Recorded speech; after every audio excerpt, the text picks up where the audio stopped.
ॐ भूर्भुवः स्वः तत्सवितुर्वरेण्यं भर्गो देवस्य धीमहि धियो यो नः प्रचोदयात् ॐ शान्ति शान्ति शान्तिः. Namaste, my dear friends. This is second video on the topic of Approkshanubhuti, a wonderful book of Adi Shankracharya on Advaita Vedanta. This is a very, very good guiding book for sadhakas pursuing the sadhana of self-inquiry, for self-realization and liberation. So I start the second video with stanza number 36.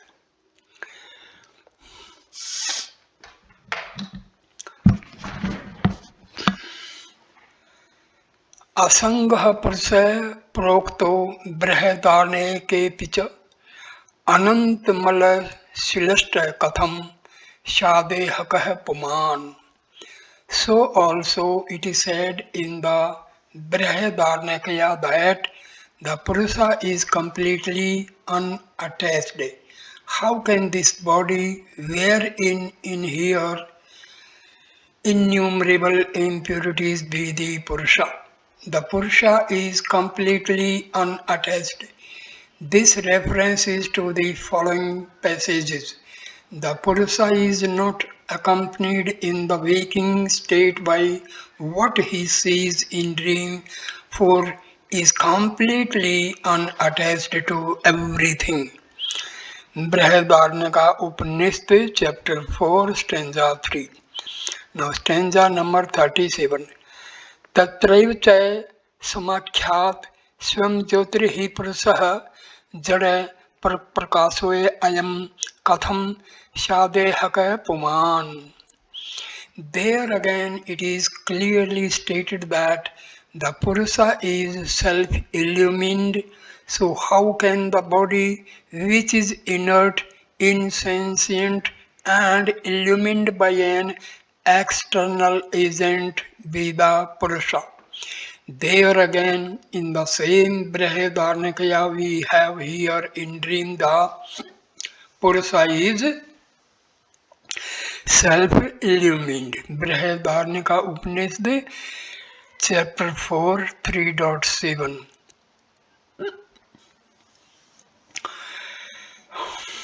Stanza number 38. प्रोक्तो अपि कर्मकाण्डेन हवात्मा देहा दिवि लक्षणः नित्यश्च तत्फलं भुङ्क्ते देहापदा antaram.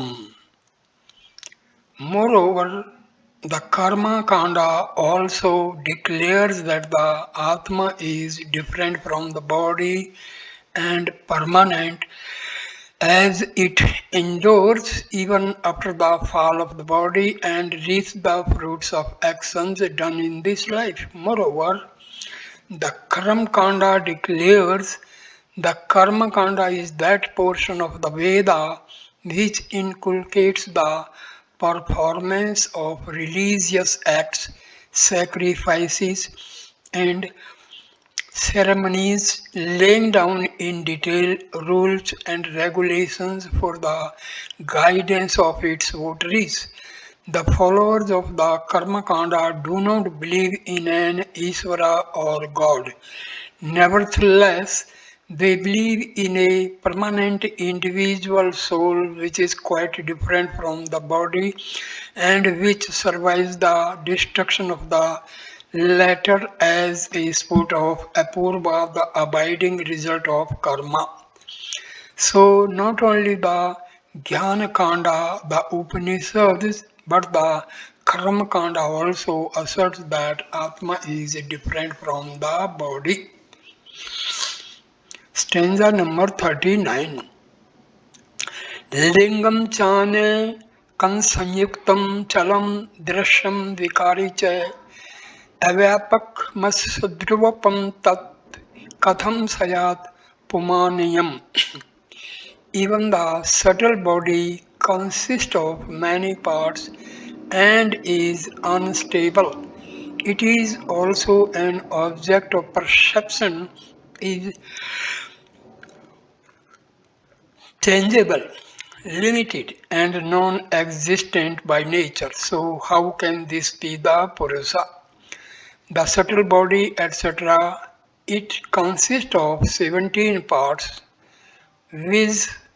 The intellect, mind, 5 organs of perception, 5 organs of action, and 5 vital force or 5 subtle elements. Stanza 40. Evam देहद्वा दन्ने आत्मा पुरुषः ईश्वरः सर्वात्मा सर्वरूपश्च सर्वातीतो हम वह.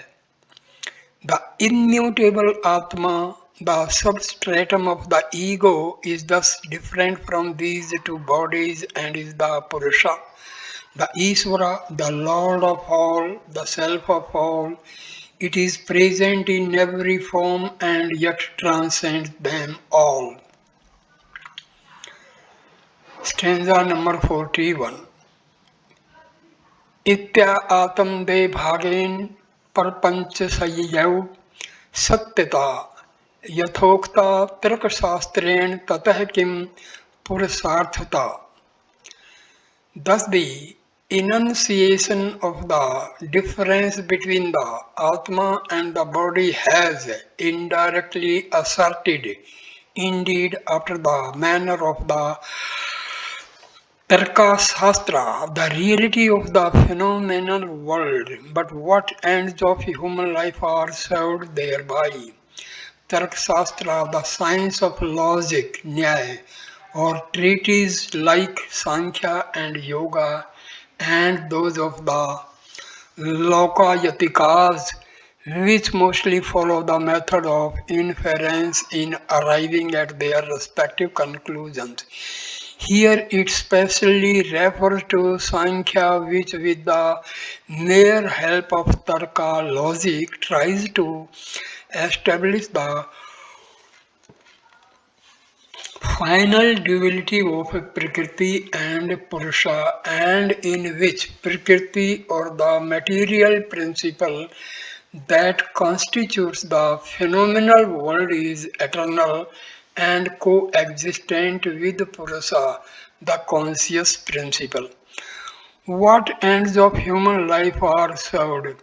There are generally 4 ends of human life, viz. Dharma or performance of duty, Artha or attainment of worldly prosperity, Kama or satisfaction of desires, and Moksha or final liberation from the bondage of ignorance, of which the first 3 are but secondary, as they are only helps to the last, which is the Sammam Bonam. But this last one, the liberation from the bondage of ignorance, will never be attained unless a person realizes non-duality and becomes one with it, and thus removes even the last vestige of duality from the mind. But the establishment of duality is only an obstacle to such realization and drives persons away from the path of liberation. It therefore serves no real purpose in human life. But the object of showing the difference between Atma and the body is not to prove the reality of the body and thus establish the duality of Atma and the body, but only to meet the opponents who hold the view that this body is Atma. It will be shown in the following stanzas that there is no such thing as body, it is Atma that alone exists. Stanza 42. Itya Itya atam dehe bheden deha dehatam tatvam nivaritam idani de bhedasya havasatvam saput muchyate. Thus, the view that the body is the Atma has been denounced by the enunciation of the difference between the Atma and the body. Now is clearly stated the unreality of the difference between the two. The unreality of the difference, etc., that the body has no existence independent of the Atma, just as the waves do not exist independently of water. In fact, the Atma alone exists, and it is through ignorance that one sees it as appearing in the forms of the body and the like. Stanza number 43. Chaitanya Sayikrupattva Devadvo Yukto ne Krihicite Jivatvam Che Mirsha Geyam Rajo Srapgraho Yatha. No division in consciousness is admissible at any time, as it is always one and the same. Even the individuality of the jiva must be known as false, like the delusion of a snake in a rope. It is always one and the same. The contents of consciousness may vary, but consciousness as such remains always uniform, just as the light of the sun remains the same while illuminating various objects. Rajav Gyanat Akshane Naivoi Yadvadvrjuruhi Sarpini Bhati Tadvichitti Saksa Divakshakaren Kevala. As through the ignorance of the real nature of the rope, the very rope appears in an instant as a snake, so also does pure consciousness appear in the form of the phenomenal universe without undergoing any change. Without undergoing any change, when a rope appears as a snake, nobody can say that any change has been wrought upon the rope. Similarly, pure consciousness appears as the so-called material universe without undergoing any change whatsoever. Stanza number 45. Upadanam parpanch se brahmanonyen vidyate tasmat sarv parpancho ayam brahmayivasti ne chetarta. There exists no other material cause of this phenomenal universe except Brahma. Hence, this whole universe is but Brahma and nothing else. This whole universe is but Brahma, because the effect is never different from the cause. A pot is never different from the earth of which it is made. The names and forms that differentiate the effect from the cause are but conventional and are found non-existent when their nature is inquired into. Stanza 46. Vyape vyapakta mithya sarv matmeti shashanat iti gyate pretatve bhedasayavasrah kuta. From such declaration of Shruti as all this is Atma, it follows that the idea of the pervaded and the pervading is illusory. This supreme truth being realized, where is the room for any distinction between the cause and the effect? From such declaration, it refers to the passage These Brahmins and Kshatriyas, these lokas, regions, gods, Vedas and beings, in short, everything is this Atman. Brihadaranyaka Upanishad, chapter 4, stanza 57. Stanza 47. Shruta nivaritam nunam nanatavam सौमुखेन ही कथम भासो भवेदन्ये सिथते चादवय कारणे. Certainly the Shruti has directly denied manifoldness in Brahma, the non-dual cause being an established fact. How could the phenomenal universe be different from it? The Shruti has directly, etc. The Shruti passage runs as follows.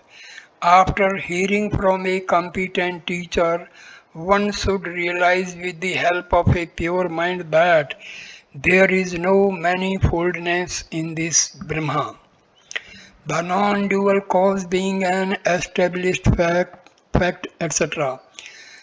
The positing of the non-dual Brahma as the final reality by the Shruti cuts at the root of all causality, for a cause always presupposes an effect which it produces and which is evidently different from it in some respect or other.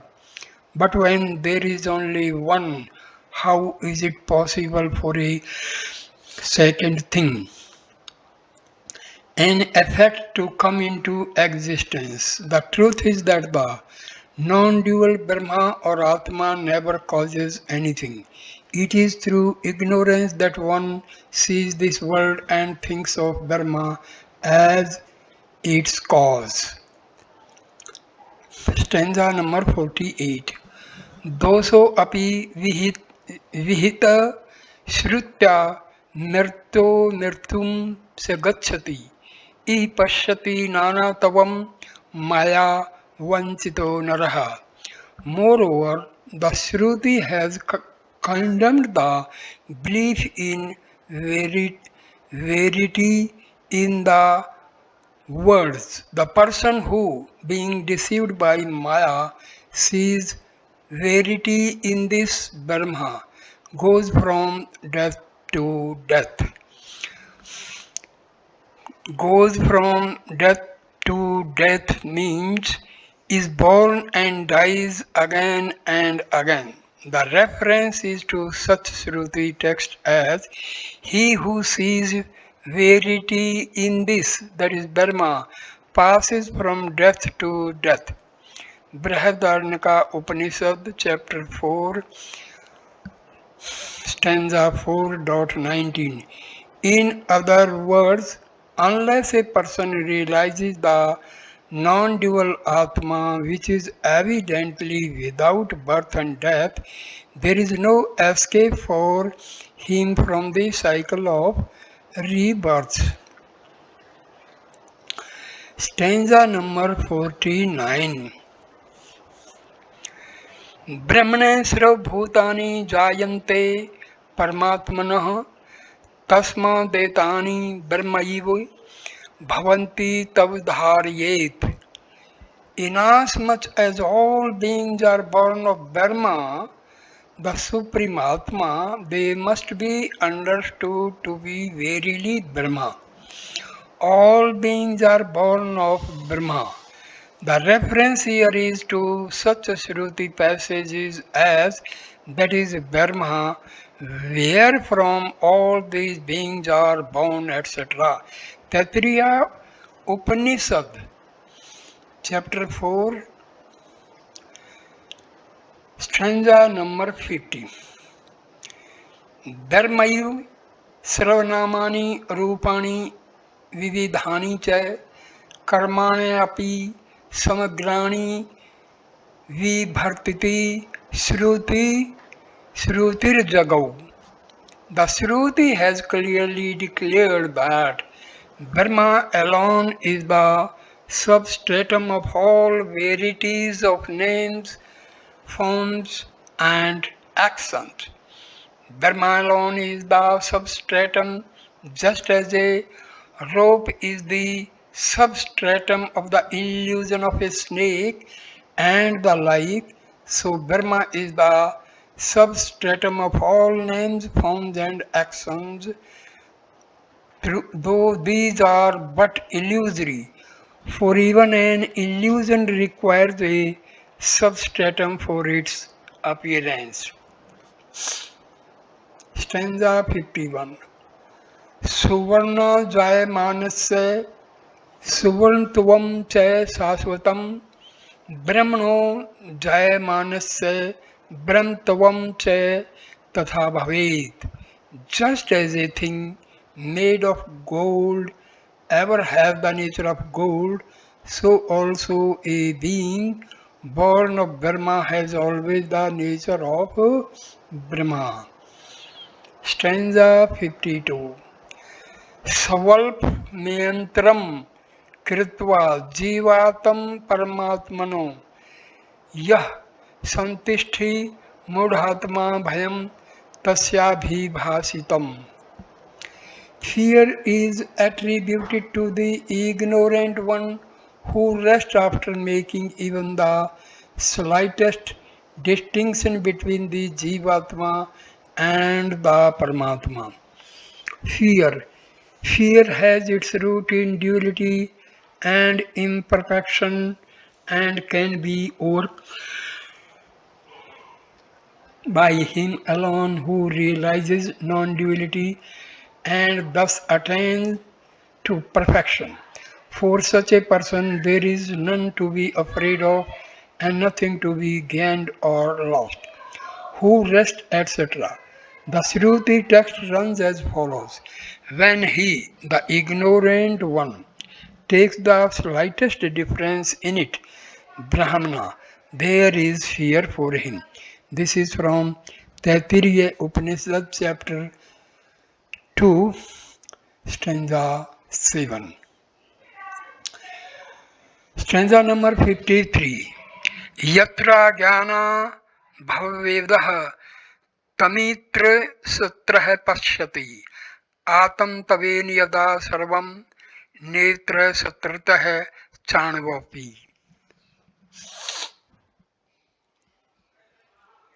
When duality appears through ignorance, one sees another, but when everything becomes identified with the Atma, one does not perceive another even in the least. When duality, etc. This stanza gives the substance of the following passage from the Shruti. For when there is duality, as it were, one sees another, smells another, etc. But when everything has become one's own self, how can one see another, smell another, etc.? Brihadaranyaka Upanishad, chapter 4, 5.15. Stanza 54. Yasmin sarvani bhutani hayattam taven vijanatah ne vai tassai bhaven moho ne cha shoko divyatah. In that state, when one realizes all is identified with the Atma, there arises neither delusion nor sorrow, in consequence of the absence of duality.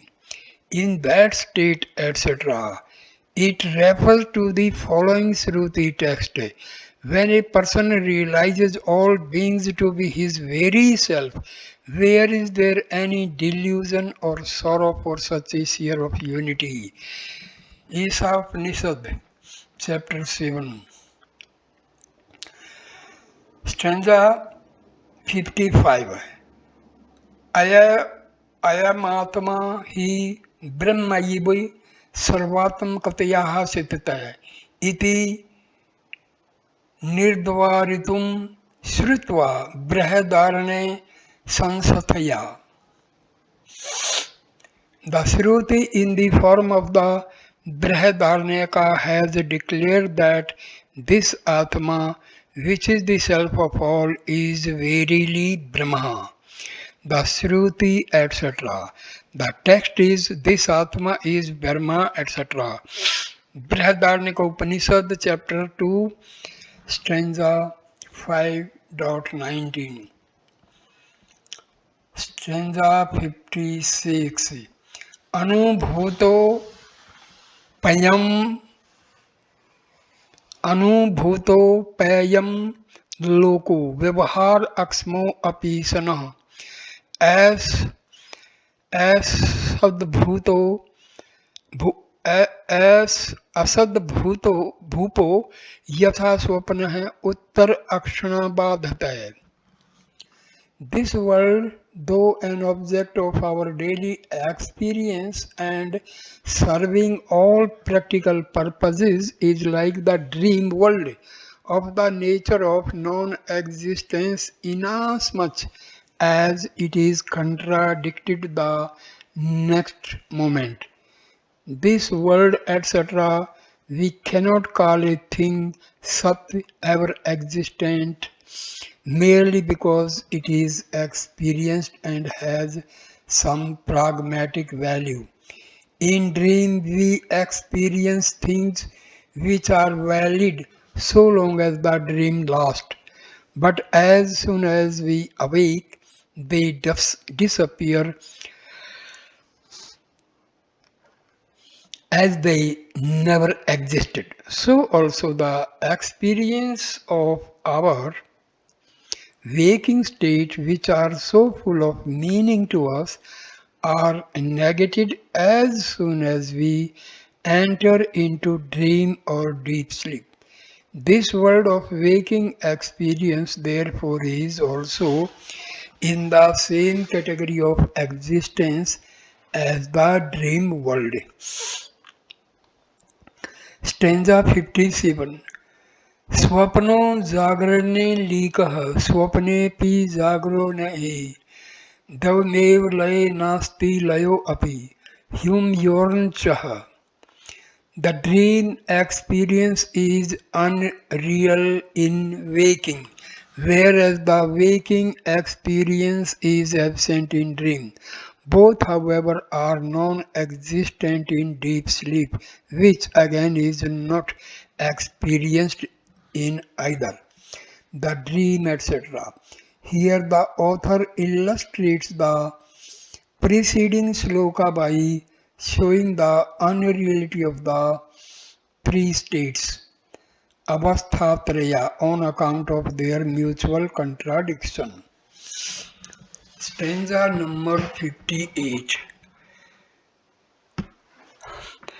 Trimevam bhavenim मिथ्या गुणत्रय विनिर्मितम अस्य दृष्टा गुणातीतो नित्यो हयकेशिदात्मकः.